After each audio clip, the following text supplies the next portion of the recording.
Capítulo 3. Cae el fuego en la obra misionera de Azusa. El domingo 15 de abril, por la mañana, fui a Burbank Hall, a la iglesia del Nuevo Testamento. Una hermana de color que estaba allí habló en lenguas. Esto causó una gran conmoción. La gente se reunía en grupitos en la calle preguntándose qué podría significar esto. Parecían señales pentecostales. Luego supimos que el Espíritu había caído unas pocas noches antes, el 9 de abril, en la casita de la calle Bonnie Bree. Los hermanos allí habían estado esperando con gran ansiedad un derramamiento. Varios hermanos blancos y de color habían estado allí esperando diariamente. Sucedió nuevamente en Pascua. Por alguna razón, no tuve el privilegio de estar presente en esa reunión en particular. Varios habían hablado en lenguas allí. Fui a la reunión en la casa de Bonnie Bree por la tarde y encontré que Dios obraba con poder. Habíamos orado muchos meses por la victoria. Jesús se mostraba vivo una vez más ante nosotros. Los pioneros habían abierto la brecha y la multitud lo seguía. Un gran espíritu de humildad se manifestaba en esa reunión. Estaban concentrados en Dios. Evidentemente, el Señor había encontrado su pequeño remanente, afuera, como siempre, a través de los cuales podría ser su voluntad. Esto no podía serlo en ninguna obra misionera del país. Todas estaban en manos de hombres. El Espíritu no podía obrar. Otros, mucho más pretenciosos, habían fallado. Lo que el hombre estima había sido dejado de lado una vez más, y Jesús había nacido de nuevo otra vez en un humilde establo fuera de las instituciones eclesiásticas como siempre. Un cuerpo debe ser preparado en arrepentimiento y humillación para todo derramamiento del Espíritu. Martín Lutero comenzó la predicación de la Reforma en un edificio a punto de derrumbarse en medio de la plaza pública de Wittenberg. Daubin lo describe de esta forma. En mitad de la plaza de Wittenberg existía una antigua capilla de madera de 9 metros de largo por 6 de ancho, cuyas paredes, apuntaladas de todos lados, estaban casi en ruinas. Un viejo púlpito hecho de planchas de casi 1 metro de alto recibía al predicador. Fue en este destartalado lugar que comenzó la predicación de la Reforma. Fue voluntad de Dios que aquello que restauraría su gloria tuviera el más humilde entorno. Era en este desvencijado edificio que Dios deseaba que su amado Hijo naciera por segunda vez, por así decirlo. Entre esos miles de catedrales e iglesias de las que el mundo está lleno, no hubo una sola, en ese momento, que Dios eligiera para la gloriosa predicación de la vida eterna.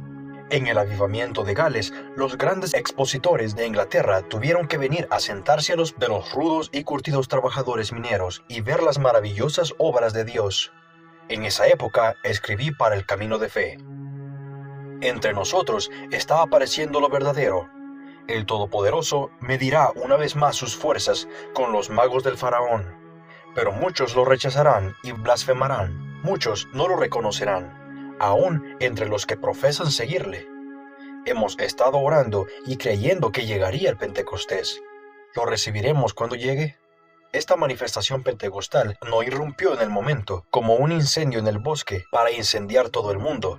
En realidad, ninguna obra de Dios aparece de esa forma. Es necesario un tiempo para la preparación. El artículo final no se realiza en el comienzo. Los hombres quizás se pregunten de dónde vino, sin ser conscientes de la preparación, pero siempre la hay. Todo movimiento del Espíritu de Dios también debe sufrir el ataque de las fuerzas diabólicas. El dragón se coloca junto a la mujer que está pronta a dar a luz, listo para devorar su criatura. Apocalipsis 12:4. Y lo mismo sucedía con la obra pentecostal en sus comienzos. El enemigo obró mucho engaño. Dios guardó al niño bien escondido de los Herodes por un tiempo hasta que pudiera ganar fuerzas y discernimiento para resistirlos. La llama fue guardada celosamente por la mano del Señor de todos los vientos de críticas, celos, incredulidad, etc. Pasó por las mismas experiencias que pasan todos los avivamientos. Sus enemigos estaban dentro y fuera. Tanto Lutero como Wesley experimentaron las mismas dificultades en su época. Tenemos este tesoro en vasos de barro. Todo nacimiento natural está rodeado de circunstancias no enteramente placenteras. La obra perfecta de Dios es realizada en la imperfección humana. Somos criaturas caídas, entonces, ¿por qué esperar una manifestación perfecta de este caso? Estamos volviendo a Dios. John Wesley escribe de su época. Casi tan pronto como me fui, 2 o 3 comenzaron a tomar sus imaginaciones como impresiones venidas de Dios. Mientras tanto, una inundación de reproches me llegaba casi desde cada rincón. No os alarméis de que Satanás siempre siembra cizaña entre el trigo de Cristo. Siempre ha sido así, especialmente en todo mover admirable del Espíritu, y siempre lo será, hasta que el diablo sea encadenado por 1000 años. Hasta entonces, siempre seguirá imitando e intentará contrarrestar la obra del Espíritu de Cristo. Taubige ha dicho, un movimiento religioso casi siempre excede la justa moderación. Para que la naturaleza humana pueda avanzar un paso, sus pioneros deben dar mucho. Otro escritor sostiene, recordemos que la doctrina de la justificación por fe retornó con Lutero acompañada de extravagancia y fanatismo. La maravilla fue no que Lutero tuviera el coraje de enfrentar al Papa y a los cardenales, sino que tuviera el coraje de sobreponerse al desprecio que sus propias doctrinas trajeron sobre él, tal como eran expuestas y exhibidas por sus fanáticos propulsores. Recordemos el escándalo y la ofensa que se manifestaron durante el avivamiento de la piedad del corazón con Wesley. Lo que denunciamos como error puede ser la refracción de alguna gran verdad por debajo del horizonte. John Wesley mismo oró una vez, después que el avivamiento había casi muerto. Oh Señor, envíanos el antiguo avivamiento sin los defectos, pero si no puede ser así, envíalo con sus defectos. Debemos tener el avivamiento. Adam Clarke dijo, la naturaleza y Satanás siempre se mezclan en la mayor medida posible con la obra del Espíritu, para desacreditarla y destruirla. Sin embargo, en los grandes avivamientos religiosos es casi imposible evitar que el fuego impuro se mezcle con el verdadero fuego. El Dr. Seuss sostiene que nunca realmente ha habido un planteo de Dios en la tierra que no haya recibido también semillas de Satanás, ni un crecimiento de Cristo con el que no se haya mezclado los brotes del maligno para hacer obstáculo a aquel. Quien se propone encontrar la iglesia perfecta en la cual no haya elementos espurios ni desfiguraciones, se propone una tarea imposible. Otro autor dice, en las diversas crisis que han ocurrido en la historia de la iglesia, los hombres que han salido al frente han sido quienes manifestaban una santa temeridad que dejaba atónitos a sus compañeros. Cuando Lutero clavó sus tesis en la puerta de la catedral de Wittenberg, los hombres cautos se escandalizaron de su audacia. Cuando John Wesley ignoró todas las restricciones y el decoro de la iglesia y predicó en los campos y en las calles apartadas, los hombres declararon que su reputación estaba arruinada. Así ha sido en todas las épocas, cuando la condición religiosa de un tiempo requirió de hombres que estuvieran dispuestos a sacrificar todo por Cristo. La demanda creó la oferta y siempre ha habido unos pocos que estaban dispuestos a ser considerados osados por el Señor. Una audacia total en cuanto a las opiniones de los hombres y otras consecuencias es la única actitud que puede satisfacer las exigencias de los tiempos presentes. Dios encontró su Moisés en la persona del hermano Smell para guiarnos en el cruce del Jordán, pero eligió al hermano Seymour como nuestro Josué para llevarnos a la tierra prometida. El domingo 15 de abril, el Señor me llamó a celebrar 10 días de oración especial. Yo sentía una gran carga, pero no tenía idea de lo que Él tenía en mente en realidad. Pero Él tenía una obra para mí y quería prepararme para ella. El miércoles 18 de abril se produjo el terrible terremoto de San Francisco que devastó también las ciudades y los campos aledaños. No menos de 10,000 personas perdieron la vida en San Francisco solamente. Sentí una profunda convicción de que el Señor estaba respondiendo a nuestras oraciones por el avivamiento a su manera. Luego que hay juicios tuyos en la tierra, los moradores del mundo aprenden justicia. Isaías 26:9. Una enorme carga de oración vino sobre mí de que la gente no fuera indiferente a su voz. El jueves 19 de abril, mientras participaba de la reunión del mediodía en el Salón de Peniel, en la calle Main, Sur 227, repentinamente el suelo comenzó a moverse bajo nuestros pies. Una sensación muy desagradable corrió el lugar. Nos quedamos sentados, mudos de asombro.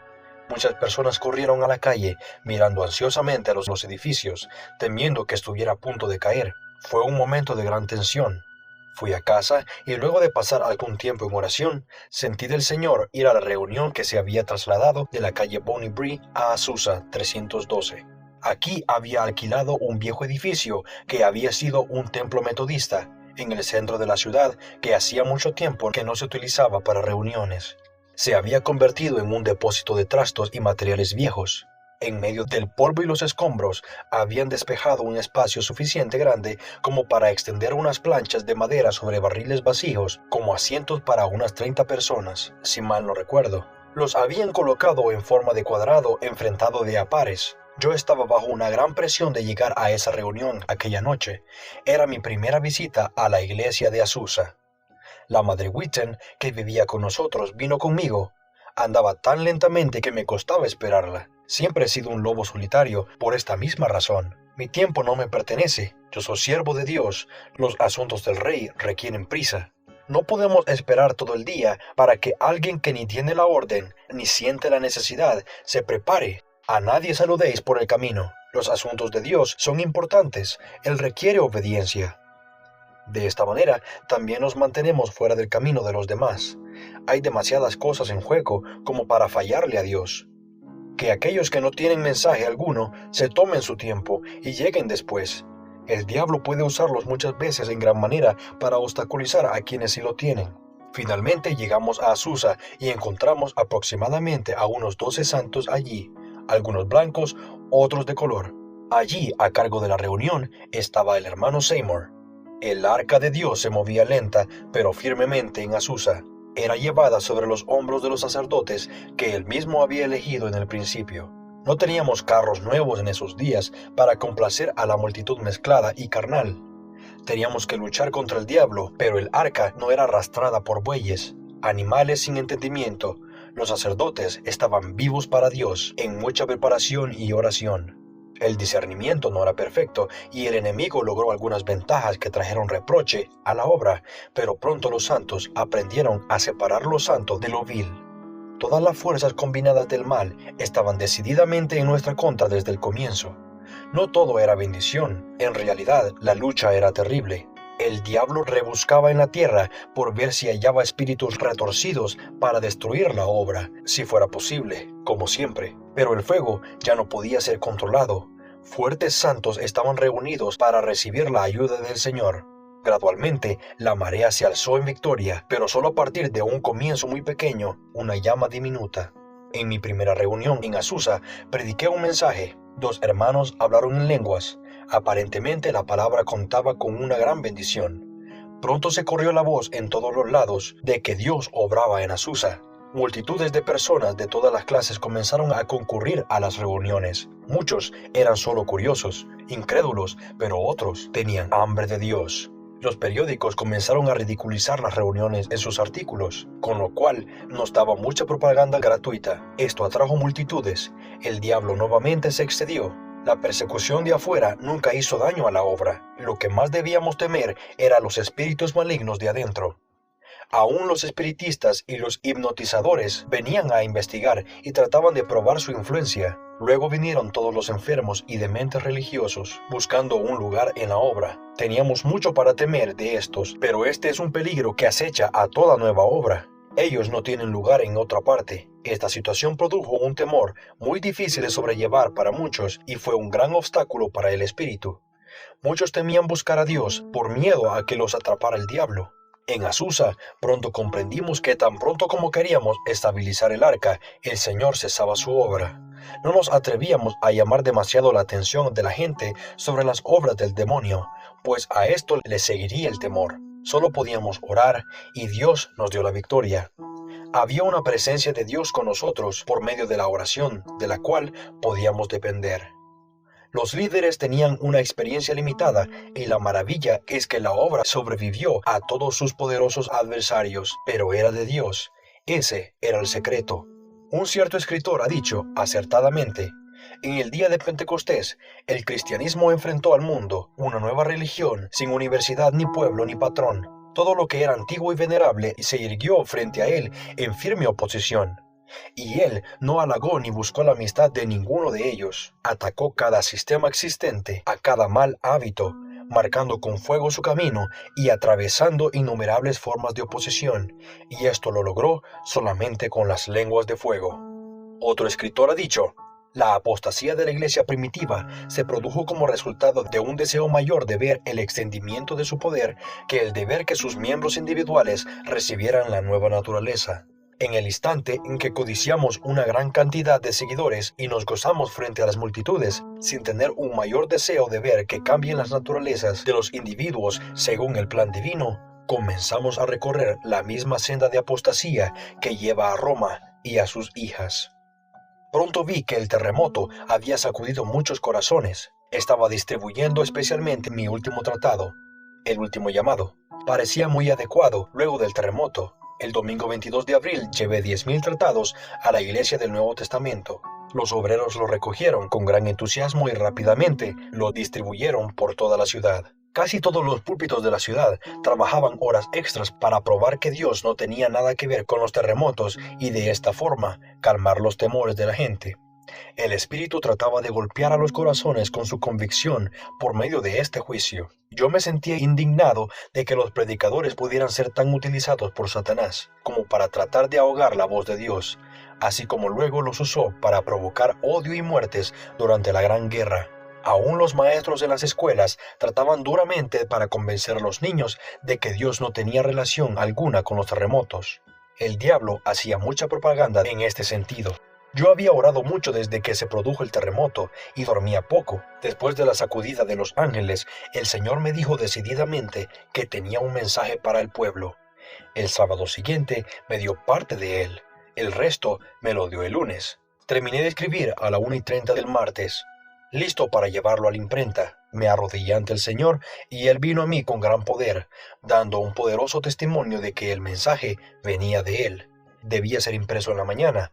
Desde ese momento hasta las 4 de la madrugada me sobrevino un maravilloso espíritu de intercesión. Parecía que sentía la ira de Dios contra el pueblo y la resistencia en oración.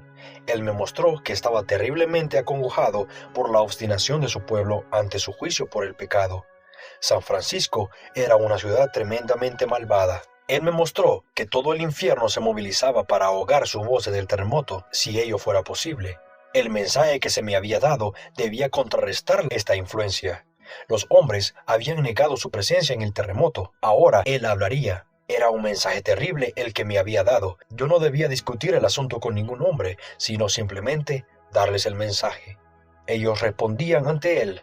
Sentí que el infierno entero se me oponía en esto, y así fue. Me fui a dormir a las 4, me levanté a las 7 y corrí con el mensaje hacia la imprenta. La pregunta que angustiaba a todos los corazones era, ¿lo hizo Dios? Pero el instinto les decía a los hombres inmediatamente que así era. Aún los malvados tenían conciencia de este hecho. El tratado quedó listo rápidamente. El mismo día ya estaba en la imprenta y para el mediodía siguiente recibí la primera partida. Yo sentía que debía apresurarme y hacerlo llegar a la gente lo antes posible. Recordé que los 10 días de oración a los que el Señor me había llamado terminaron exactamente el día que recibí el primer tratado. Ahora lo comprendía todo perfectamente. El enemigo trató de poner impedimentos, destrozando parte de los tipos de la imprenta. Yo le había advertido de esto al imprentero, pero el problema se superó rápidamente, por lo que no constituyó una pérdida de tiempo. Distribuí el mensaje con rapidez en las obras misioneras, iglesias, tabernas y negocios, en realidad, en todas partes, tanto en Los Ángeles como en Pasadena. Además, envié por correo miles a obreros de las ciudades cercanas para que los distribuyeran. Todo el emprendimiento era una obra de fe. Comencé sin $1, pero Dios proveyó el dinero a medida que lo iba necesitando. Trabajé durante día tras día. El hermano Otterman y su esposa distribuyeron los tratados en San Diego. Se necesitaba coraje para hacerlo. Muchos se airaban al leer el mensaje. Fui con ellos a todos los bares de Los Ángeles. Todo el infierno estaba conmovido.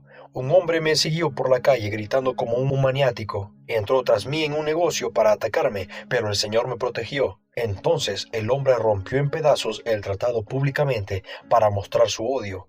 Muchos tiraban el mensaje al suelo con ira para levantarlo después y leerlo nuevamente.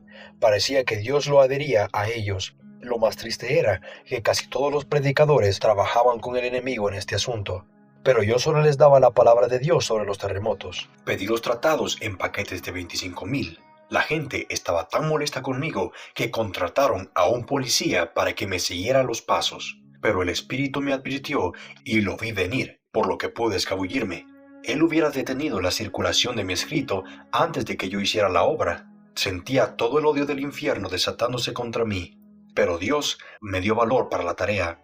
Cientos fueron distribuidos en Santa Bárbara. Un inspector me detuvo cuando estaba repartiéndolos en un coche que iba a Pasadena. Aunque la gente estiraba las manos para tomarlos, me amenazó con echarme del coche. El diablo estaba enfurecido. Llegaban pedidos de miles de tratados desde las ciudades del sur de California, y yo se los enviaba por correo. Todos tenían curiosidad por leer el tratado, aunque a la mayoría les quemaba en las manos como fuego. Algunas veces la gente que iba en los coches se conmovía tanto que se bajaban antes de llegar a su destino.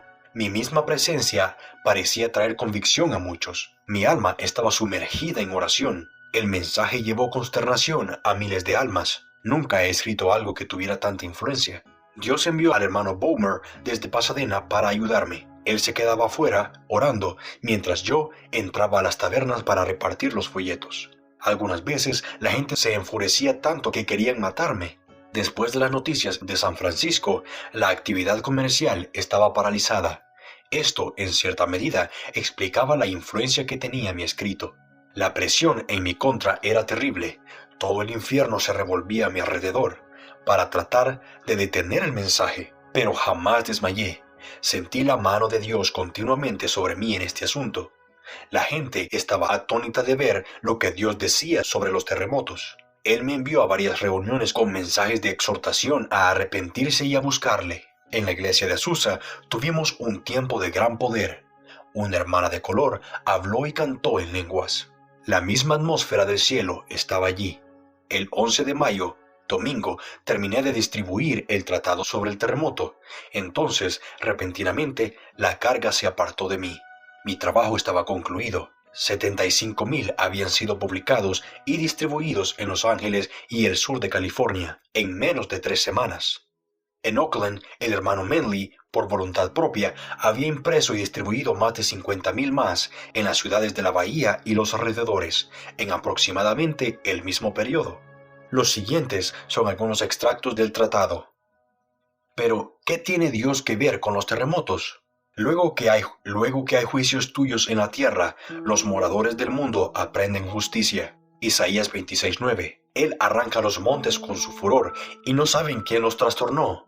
Él remueve la tierra de su lugar y hace temblar sus columnas. Job 9:5-6. Los montes tiemblan delante de él y los collados se derriten.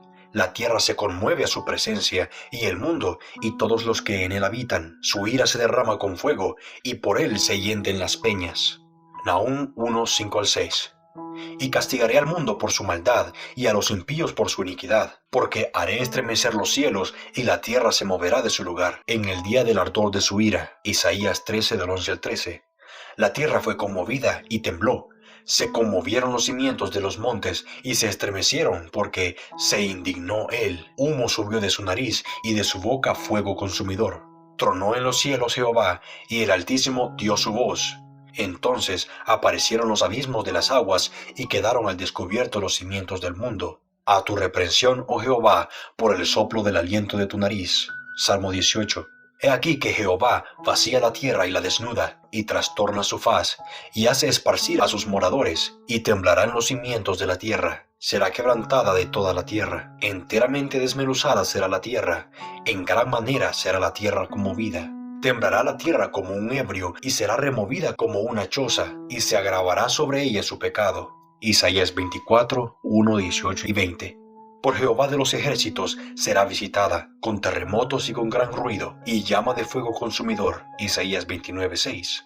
Y se meterán en las cavernas de las peñas por la presencia temible de Jehová, cuando él se levante para castigar la tierra. El séptimo ángel derramó su copa por el aire, y entonces hubo un terremoto. Apocalipsis 16, 17, 18. ¿Diréis que no hay Dios en los terremotos? John Wesley dijo, de todos los juicios que el justo Dios inflige sobre los pecadores aquí, el más temible y destructivo es un terremoto. Tomado del Tratado sobre el Terremoto, abril 1906. El terremoto de San Francisco fue, sin duda, la voz de Dios para el pueblo de la costa del Pacífico. Fue usado poderosamente para producir convicción para el período de gracia post-avivamiento. En los primeros días de Azusa, tanto el cielo como el infierno parecían haber llegado a la ciudad. Los hombres estaban a punto de quebrantarse. La convicción pesaba sobre la gente. Saltaban de ira en las calles, casi sin provocación. Un límite parecía haber sido establecido alrededor de la iglesia de Susa por el Espíritu Santo. Cuando los hombres se acercaban a una o dos calles del lugar, se apoderaba de ellos una fuerte convicción de pecado. Fui en una breve visita a San Diego y prediqué 2 veces por día para el hermano y la hermana Orman. El Señor bendijo mi ministerio y el cambio fue una bendición. Luego de la enorme presión que había soportado, le había pedido al Señor que proveyera el dinero para el viaje, si deseaba que yo fuera, y lo hizo. Ahora estábamos en junio. Al volver a casa, distribuí folletos en el campamento de la Iglesia Metodista Libre. Le pedí $10 al Señor y me dio 20. La obra se aclaraba y se fortaleció en Azusa. Dios obraba con poder. Parecía que todos debían ir a Azusa. Llegaban misioneros de África, India y las islas del mar. Predicadores y obreros habían cruzado el continente y habían llegado de distantes islas con un irresistible llamado a los ángeles. Untadme, mis santos. Salmo 50, 1-7. Habían venido para el Pentecostés, aunque pocos lo sabían. Era un llamado de Dios. Reuniones de la santidad, carpas y obras misioneras debido a la poca asistencia. Su gente estaba ahora en Azusa. El hermano Carr y su esposa cerraron la zarza ardiente y vinieron a Azusa. Recibieron el bautismo y poco después partieron hacia la India para seguir extendiendo el fuego allí. Aún el hermano Smell había venido a Azusa para buscar a sus miembros. Los invitó a volver, les prometió libertad en el Espíritu, y durante un tiempo el Espíritu obró poderosamente también en la iglesia del Nuevo Testamento. Había mucha persecución, especialmente de parte de la prensa. Escribían cosas vergonzosas sobre nosotros, pero esto solo atraía a mucha más gente. Algunos le daban 6 meses de vida a la obra. Pronto comenzaron a realizarse reuniones día y noche. Diariamente el lugar estaba atestado de gente. El edificio completo, abajo y arriba, había sido despejado y acondicionado. Había mucha más gente blanca que de color. La línea de color había sido borrada por la sangre. Burrell, traductor del Nuevo Testamento, declaró que la obra misionera de Azusa había redescubierto la sangre de Cristo para la iglesia en ese momento. Se hacía un gran énfasis en la sangre para la limpieza, etc. Se presentaba un elevado modelo para una vida santa, porque vendrá el enemigo como río, mas el Espíritu de Jehová levantará bandera contra él. Isaías 59:19. El amor divino se hace presente en forma maravillosa en las reuniones. Ni siquiera se permitía pronunciar una palabra desagradable en contra de sus oposiciones o de las iglesias. El mensaje era el amor de Dios. Era una especie de regreso al primer amor de la iglesia primitiva. El bautismo que habíamos recibido en un primer momento no nos permitía pensar, hablar o escuchar nada malo de ningún hombre. El Espíritu era muy sensible, tierno como una paloma. El Espíritu Santo es simbolizado como una paloma. Una paloma no tiene depósito para la hiel.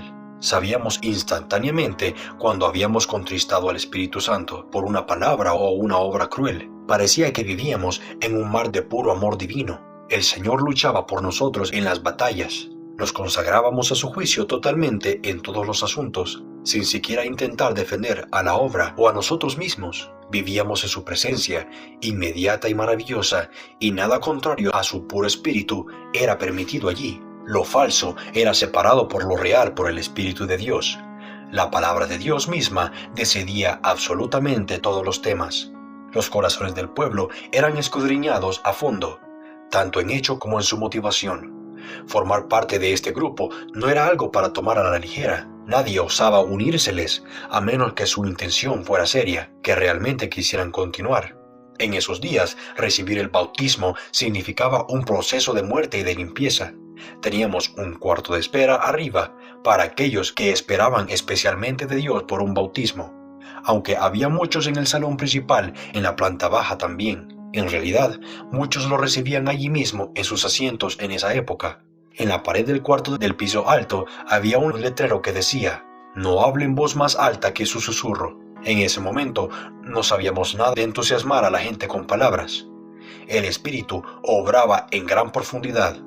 Un espíritu inquieto o una persona que hablara sin cuidar sus palabras eran inmediatamente reprobados por el Espíritu.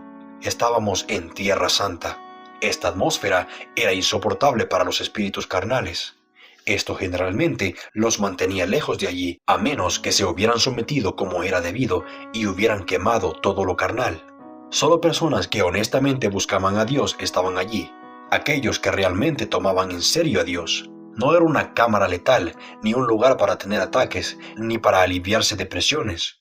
Los hombres no corrían alocadamente en esa época, corrían hacia el trono de la gracia. Hablando en sentido figurado, se quitaban los zapatos. Estaban en tierra santa. Los necios se apresuran a pisotear donde los ángeles temen apoyar su pie. Arthur Booth Cliburn ha escrito las siguientes palabras, muy duras por cierto para la gente del Pentecostés. Cualquier abaratamiento del precio del Pentecostés sería un desastre de magnitud incalculable. Los que se reunían en el aposento alto, sobre quienes cayó el Pentecostés, habían pagado por él el más alto precio. En esto se habían acercado lo más posible a aquel que había pagado el más alto precio por enviarlo. ¿Realmente comprendemos cuán enteramente perdidos para este mundo, cuán completamente despreciados, rechazados y destacados eran? Su maestro y líder acababa de ser colgado, por así decirlo, por la civilización más elevada de su época. Su calvario estaba completo, por lo que un Pentecostés completo vino a compensarlo. Este último sería similar al primero en su integridad. Nosotros, por lo tanto, podemos cada uno decir a nosotros mismos, como sea tu cruz, así será tu Pentecostés. El camino de Dios para el Pentecostés fue a través del Calvario. Hoy también debe ser así para cada uno. La pureza y la integridad del Pentecostés individual dependerá de la integridad del Calvario individual. Este es un principio inalterable. El viernes 15 de junio en Azusa, el Espíritu dejó caer el coro celestial en mi alma. Me encontré uniéndome a aquellos que habían recibido este don sobrenatural. Era una manifestación espontánea y un arrebato que la lengua humana no puede describir. En su comienzo, esta manifestación era maravillosamente pura y poderosa. Temíamos tratar de reproducirla, como temíamos reproducir las lenguas. Muchos aparentemente no tienen ningún empacho en imitar todos los dones. Por esto han perdido gran parte de su poder y su influencia. Nadie podía entender este don del canto, salvo aquellos que lo teníamos. Era realmente un cántico nuevo en el espíritu. Cuando lo escuché por primera vez en estas reuniones, en mi alma surgió un gran hambre de recibirlo. Sentí que expresaría exactamente mis sentimientos contenidos. Yo aún no había hablado en lenguas, pero el cántico nuevo me atrapó.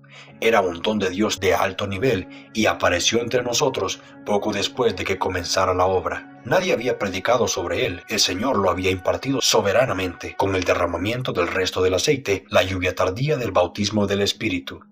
Era ejercido según el Espíritu movía a quienes lo tenían, en forma de solo o por todo el grupo. Algunas veces eran sin palabras, otras veces en lenguas. El efecto sobre la gente era maravilloso, producía una atmósfera celestial, como si los ángeles mismos se hicieran presentes y se unieran a nosotros. Y posiblemente así fuera. Parecía aquietar a todas las críticas y la oposición, y era difícil, aún para las personas muy malvadas, ridiculizarlo o negarlo.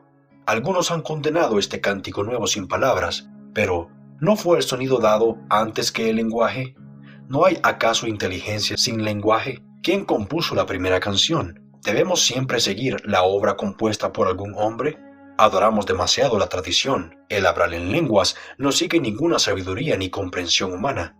Entonces, ¿por qué no un don del cántico? Es verdaderamente una contraposición a las canciones de jazz de nuestros días.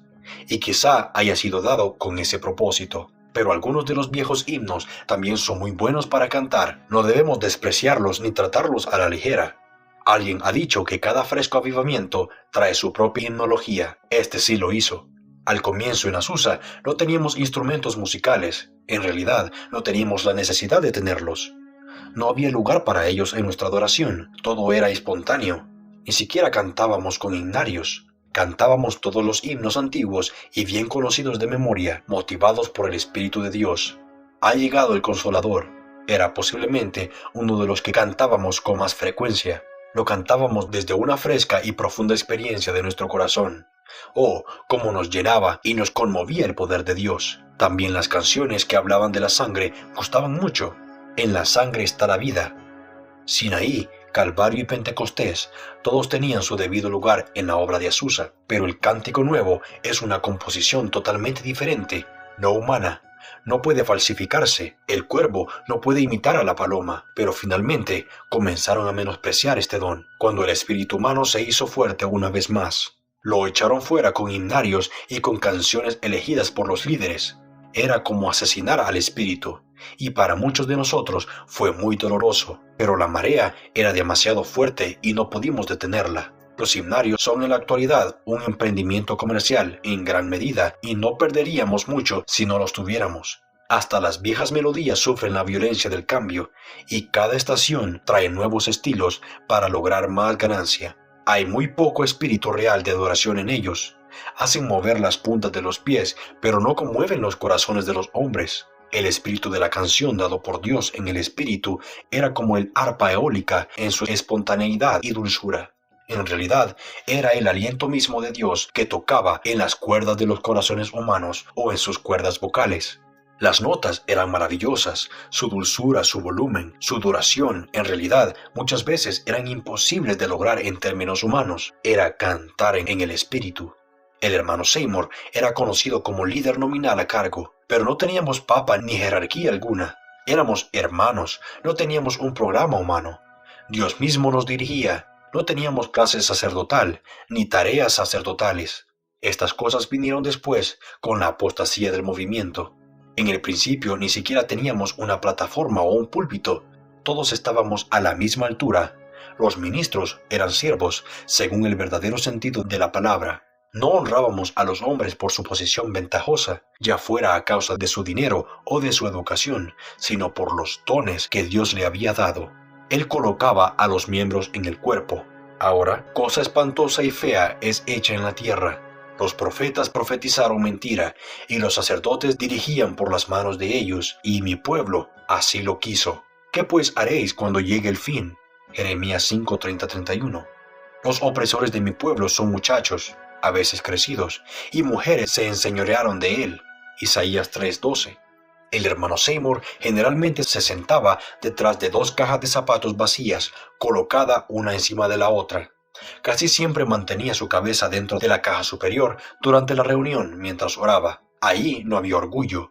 Los cultos se sucedían casi continuamente. Casi a toda hora, día y noche, podía verse a almas que buscaban a Dios y caían bajo su poder.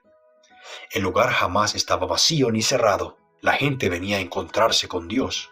Él siempre estaba en ese lugar, de allí que las reuniones fueran continuas.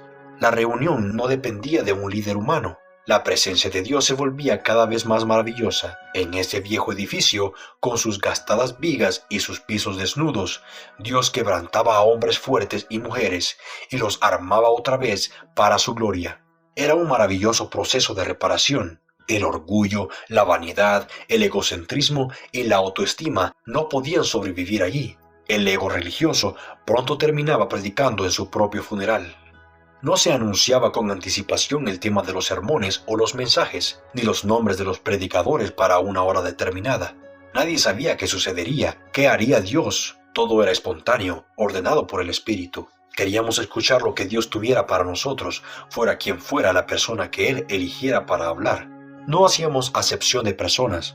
Los ricos y los cultos eran iguales a los pobres e ignorantes, y les resultaba mucho más difícil morir. Solo reconocíamos a Dios. Todos éramos iguales. Ninguna carne podría gloriarse en su presencia. No había lugar para los que se tenían en alta estima. Estas eran reuniones del Espíritu Santo, dirigidas por Dios.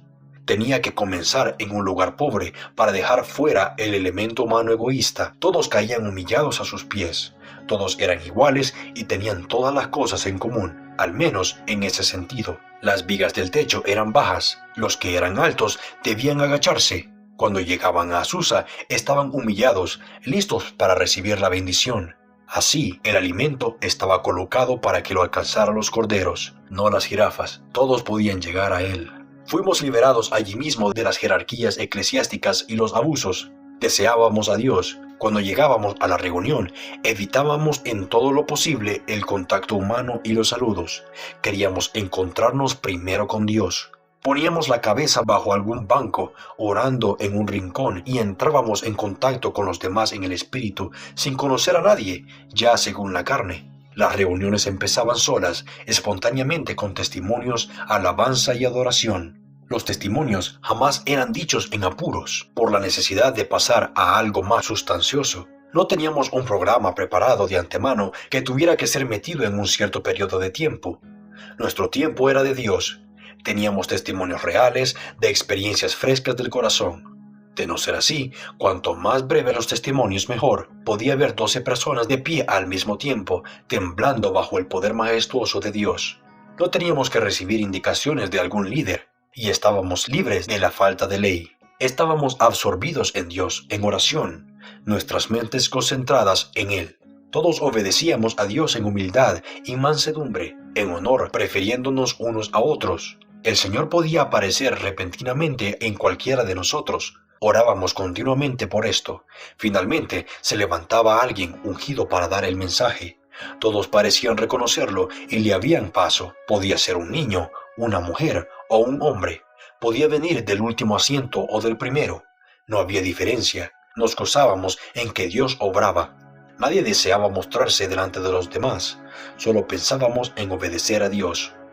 En realidad, había allí una atmósfera de Dios que impedía que cualquiera que no fuera tonto intentara pasar al frente sin tener una verdadera unción, y los que lo fueran no duraban mucho. Las reuniones eran controladas por el Espíritu desde el trono.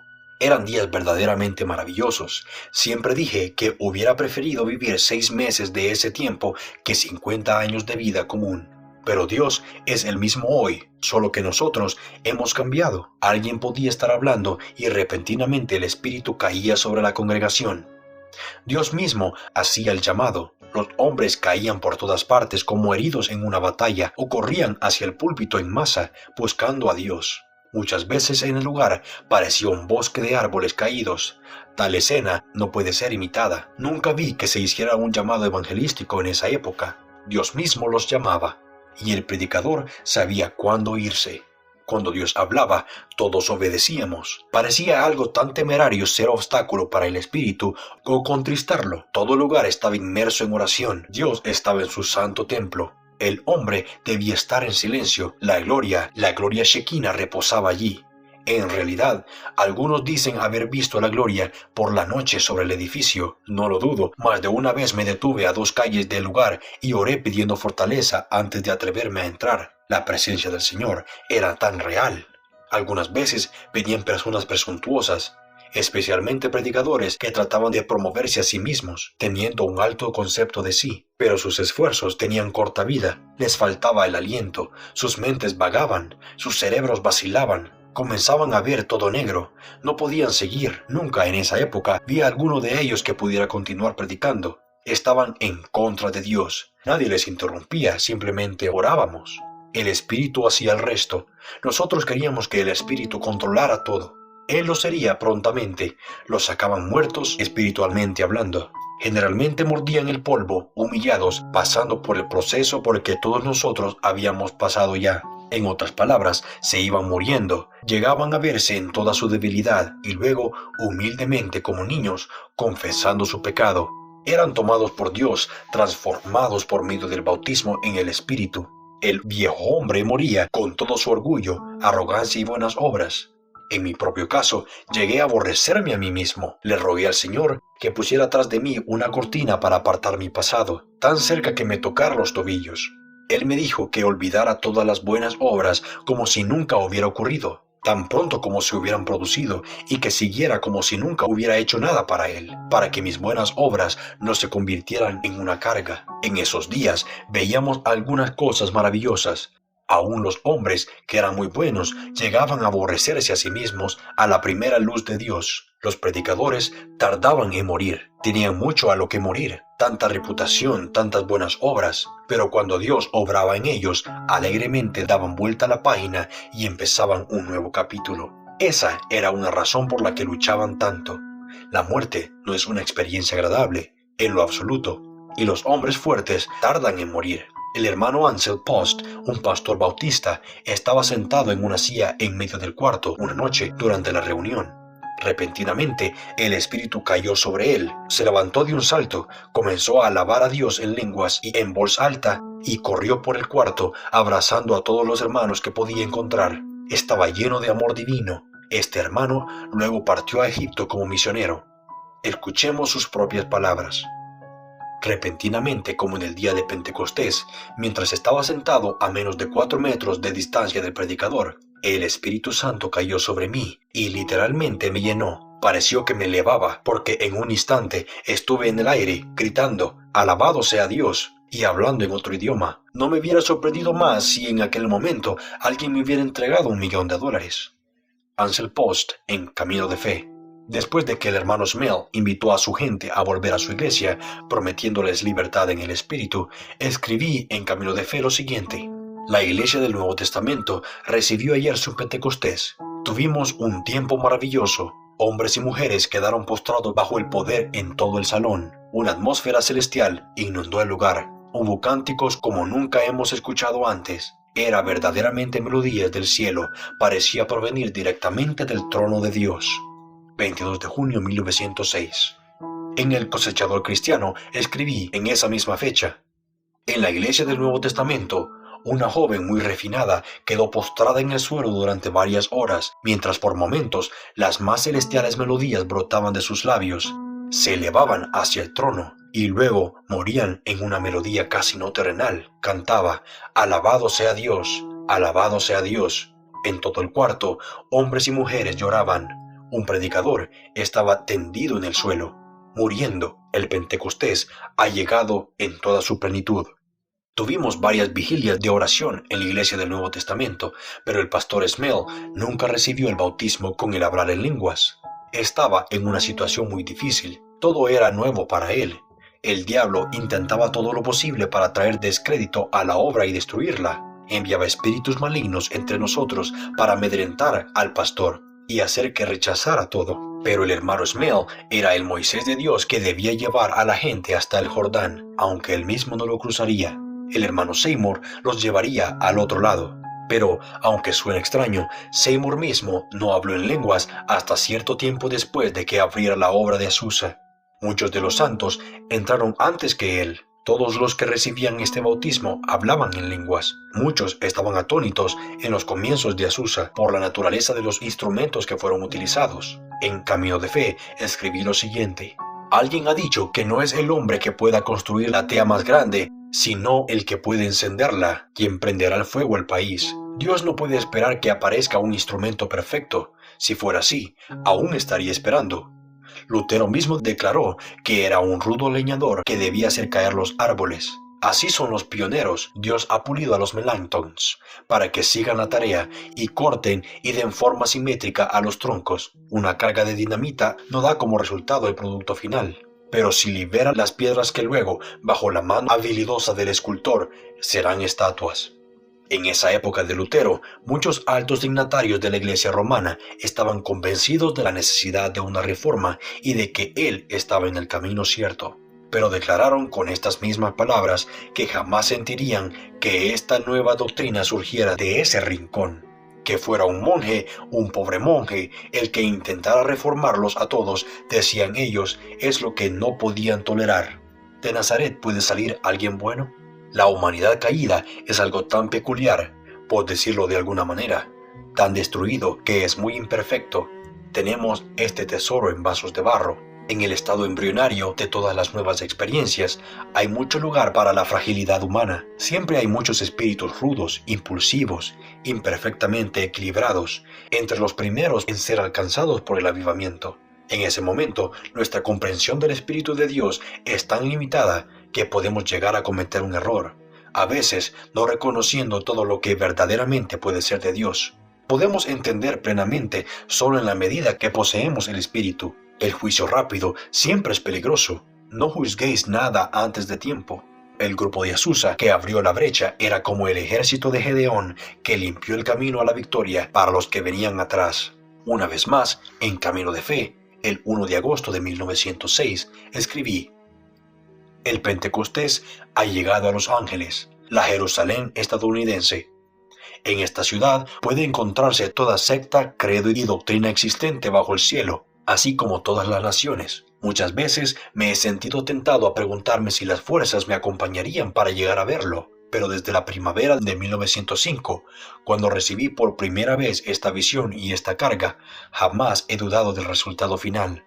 Ahora, en todos lados, las almas de los hombres están conmovidas y el avivamiento y sus inusuales fenómenos son el tema del día. Hay también una terrible oposición manifiesta. Los periódicos aquí son malévolos y muy injustos e insinceros en sus afirmaciones. Los pseudosistemas religiosos también luchan duramente, pero granizo barrerá el refugio de la mentira. Sus refugios están siendo descubiertos. Una corriente de limpieza está fluyendo por toda la ciudad. La palabra de Dios prevalece. La persecución es dura. Ya la policía ha sido convocada para irrumpir en las reuniones. Los espíritus fanáticos, de los que hay muchos en la ciudad, también ponen muchos obstáculos a la obra. Es Dios contra el diablo en una batalla de enormes proporciones. Poco podemos hacer más que mirar hacia adelante y esperar. El mismo Espíritu Santo lleva la delantera, dejando a un lado, en gran parte, todo liderazgo humano. Y pobre del hombre que se interponga en su camino, tratando egoístamente de controlar o dictaminar. El Espíritu no tolera interferencias de esta clase. Los instrumentos humanos se pierden de vista. Nuestros corazones y nuestras mentes están dirigidos hacia Dios. Las reuniones están atestadas de gente. Hay un gran entusiasmo en los que no son salvos, los que no son espirituales. Toda religión falsa bajo el cielo tiene su representación aquí. No hay nada más parecido a la antigua Jerusalén. Está justo en el lado opuesto, casi a la mitad del camino, con condiciones naturales también muy similares. Todas las naciones están representadas como en Jerusalén. Hay miles de personas aquí, de toda la Unión y de muchas partes del mundo, enviadas por Dios al Pentecostés. Ellas llevarán el fuego a los confines de la tierra. El celo misionero está al rojo vivo. Los dones del Espíritu son dados, la pompa de la iglesia restaurada. Seguramente estamos en los días de la restauración, los últimos días, maravillosos, gloriosos, pero días terribles para quienes se oponen. Son días de privilegio, responsabilidad y peligro. Se están echando fuera demonios, sanando enfermos, muchos están siendo salvos, restaurados y bautizados con el Espíritu Santo y poder. Están formándose héroes, los débiles son hechos fuertes en el Señor. Los corazones de los hombres son escudriñados como un candil. Es un tiempo especial para pasar por el tamiz, no solo las acciones, sino los motivos interiores y secretos. Nada puede escapar del ojo de Dios que todo lo investiga. Jesús es exaltado, la sangre magnificada y el Espíritu Santo es una vez más honrado. Hay mucho poder de muerte que se hace manifiesto, y esta es la principal causa de resistencia de parte de aquellos que se niegan a obedecer. Es algo que va en serio. Dios está con nosotros de verdad. No nos atrevemos a tomarlo a la ligera. Los hombres fuertes yacen durante horas en el suelo bajo el poder absoluto de Dios, cortados como la hierba. Este avivamiento alcanzará al mundo. No hay duda de ello. Frank Battleman, Camino de Fe, agosto de 1906. El mensaje a las iglesias de Evan Roberts fue expresado por él con las palabras de un antiguo poema. Mientras el fuego de Dios caiga, mientras la voz de Dios llame, hermanos, busquemos la llama. Mientras la antorcha de Dios arda, consumiendo los débiles intentos humanos, cristianos, busquemos la llama. Mientras el Espíritu de Dios convenza, reemplazando a los métodos humanos, siendo Él mismo la llama. Mientras el poder venza endurecidos corazones, trae el tuyo, ríndete a Él, para tener la llama. Porque el mundo por fin despierta y bajo su hechizo brota como viva llama. Y vuestro glorioso Señor busca corazones humanos para levantar a los que duermen, encendidos con celestial llama. Si por completo te rindes y trabajas por Cristo, recuerda, debes tener la llama. Por los que están heridos y mueren, por los que yacen en tinieblas, debes tener la llama. Por amor de Cristo en gloria, por la continuación de la historia, debemos tener la llama. Oh alma mía, para refinarte, para que brilles más clara y fulgarmente, no pierdas la llama. Confiando en el Espíritu Santo, confiando sin tratar de seguir tu propio camino, tendrás la llama. Hermanos, dejemos de soñar y mientras la marea de Dios fluye, tendremos la llama. Escribí un breve tratado en junio de 1906, del cual extraigo lo siguiente. Una vez que la oportunidad pasa, se pierde para siempre. Hay un momento en que la marea pasa impetuosa junto a nuestra puerta. Podemos entonces echarnos en ella y ser llevados a bendición gloriosa, suceso y victoria. Quedarnos de pie junto a la orilla, temblando de timidez o paralizarnos de estupor en ese momento, es perder todo y fallar miserablemente, tanto en este tiempo como para la eternidad. Oh, nuestra responsabilidad. La poderosa marea de la gracia y el favor de Dios ahora pasa a raudales a nuestro lado, en un curso guiado por la oración. Hay un río de salvación que fluye y alegra la ciudad de Dios. Salmo 46:4. Es hora de reunirnos, de zambullirnos en él, individual y colectivamente. Somos bautizados por un espíritu en un cuerpo. 1 Corintios 12:13. Dejemos a un lado todas las contiendas y divisiones humanas que nos separan unos a otros y de Dios. Si somos de su cuerpo, somos de un cuerpo. La oportunidad de nuestras vidas de todos los siglos está a nuestra puerta. Podemos ganarla o perderla para toda la eternidad. No hay tiempo para dudar. Actúa rápidamente para que otro no te quite la corona. Oh Iglesia de Cristo, despierta, sé bautizada con poder. Luego corre a rescatar a otros y a encontrarte con tu Señor. Frank Battleman. Si el anticristo está presto a realizar su más poderosa y maligna demostración, ¿no debería la Iglesia confrontarlo con potentes muestras del poder salvador del Espíritu? A. B. Simpsons dijo: debemos dar testimonio antes de que el Señor vuelva de verdaderas lenguas como las del Pentecostés, por medio de las cuales los paganos escuchen en sus propios idiomas las maravillas de Dios, y esto quizás en una escala cuyo alcance apenas hayamos soñado. Miles de misioneros yendo en una última y poderosa cruzada de un cuerpo unido de creyentes en el punto de partida a llevar pronto testimonios del Señor crucificado que viene a todas las naciones. Arthur T. Pearson ha dicho: el peligro más alarmante de hoy es el naturalismo, la negación de todo control y actuación divina. La ciencia se une a la incredulidad, la maldad y la mundanalidad, el escepticismo y el materialismo para quitar del universo al Dios personal. Este giro hacia el materialismo y el naturalismo demanda como único correctivo posible a lo sobrenatural. En el tiempo de Enoc, el pecado humano estaba convirtiendo a muchos en ateos, y Dios le llevó en espíritu, alma y cuerpo para que los hombres se quedaran atónicos frente a una prueba del ser divino y de un mundo invisible. En la época de Elías, la apostasía generalizada sufrió la reprensión del descenso de caballos y carrozas de fuego. Y si alguna vez los hombres necesitaron ser confrontados con frutos de poder superiores a lo natural, con un Dios que vive y está detrás de todas las fuerzas y los sistemas que Él controla, que responde a la oración, que guía en su providencia y que convierte por su gracia, es ahora. Oh, nuestra debilidad.